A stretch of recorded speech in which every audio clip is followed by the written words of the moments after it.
Hello everyone, welcome back to my YouTube channel safety trainer Asif Syed. आज के इस video में हम लोग बात करने जा रहे हैं सेफ्टी हार्नेस के बारे में।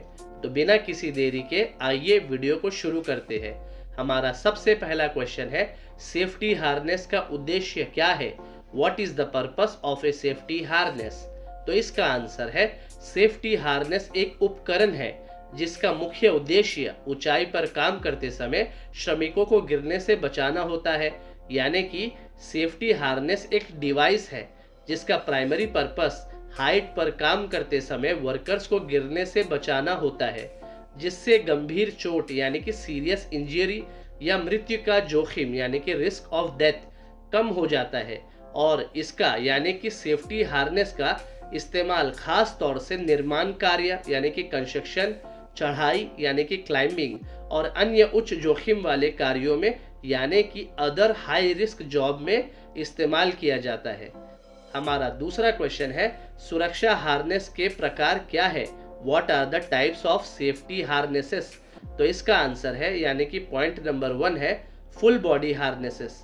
ये फुल बॉडी हार्नेसेस का इस्तेमाल हायर रिस्क के लिए होता है।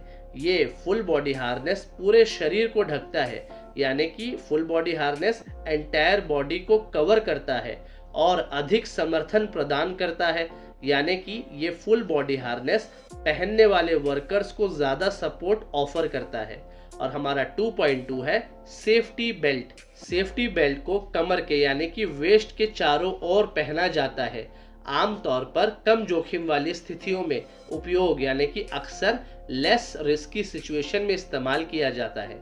हमारा तीसरा क्वेश्चन है, सेफ्टी हार्नेस को बनाने के लिए कौन से सामग्री का उपयोग किया जाता है? What materials are used to make safety harness?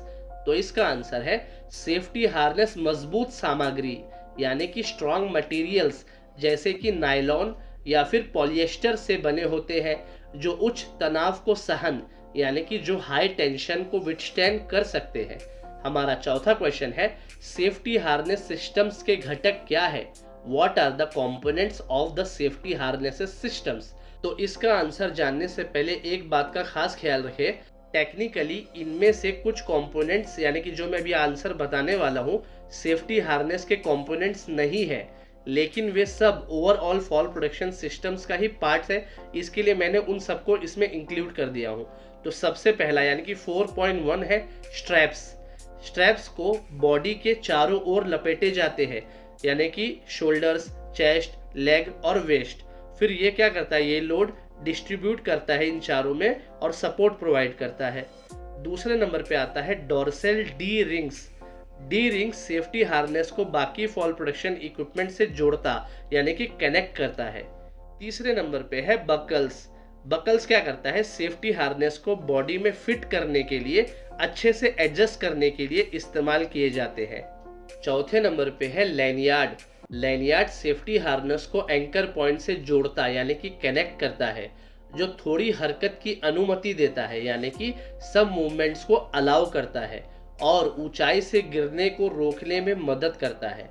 हमारा पांचवा नंबर का पॉइंट है शॉक एब्जॉर्बर यानी कि एनर्जी शॉक एब्जॉर्बर। ये एनर्जी शॉक एब्जॉर्बर क्या करता है, गिरने की स्थिति यानी कि गिरने की कंडीशंस में शरीर पर पड़ने वाले बल को सीमित करता है यानी कि बॉडी पर पड़ने वाले इम्पैक्ट फोर्स को लिमिट करता है यानी कि रोकता है शॉक को एब्जॉर्ब करके।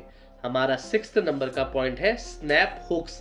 ये स्नैप हुक क्या करता है, स्नैप हुक है ना, एंकर पॉइंट या बाकी इक्विपमेंट से क्विक और सिक्योर एंकरिंग की इजाजत देता है। हमारा 7th नंबर का पॉइंट है लाइफ लाइन्स।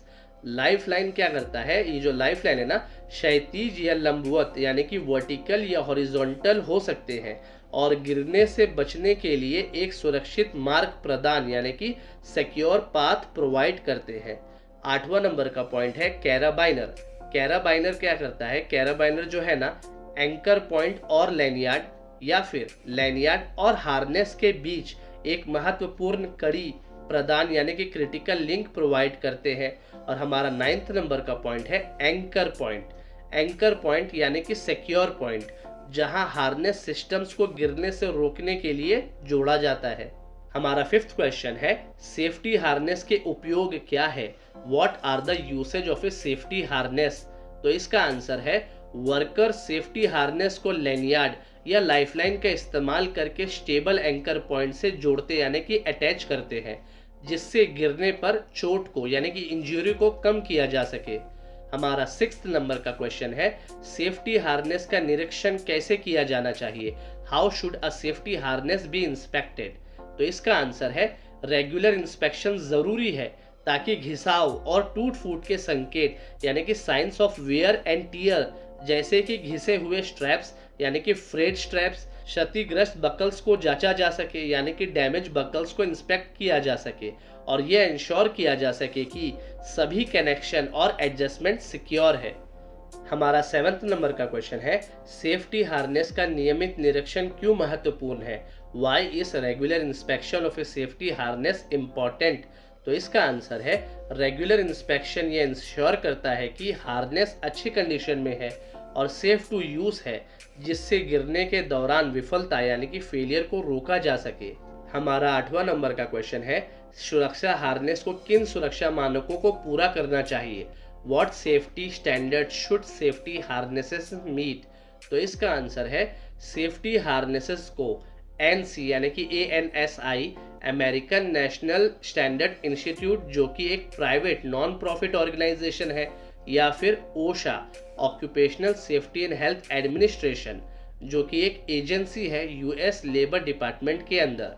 तो सेफ्टी हार्नेसेस को एनसी या फिर ओशा स्टैंडर्ड्स को पूरा करना चाहिए, जो ये इंश्योर करते हैं कि फॉल रिलेटेड फोर्स को संभालने के लिए मैन्युफैक्चर्ड और टेस्ट किए गए हैं।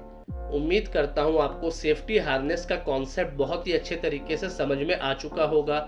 इस वीडियो को देखने के लिए बहुत बहुत शुक्रिया। अगर आपको मेरा ये वाला वीडियो पसंद आया तो लाइक बटन को दबाना बिल्कुल भी ना भूले। चैनल को सब्सक्राइब और बेल आइकन को प्रेस कर ले ताकि और भी ऐसे इंपॉर्टेंट टॉपिक्स आपको मिलते रहें। तो मिलते हैं किसी और न्यू वीडियो में किसी और न्यू टॉपिक के साथ। तब तक के लिए good bye and take care.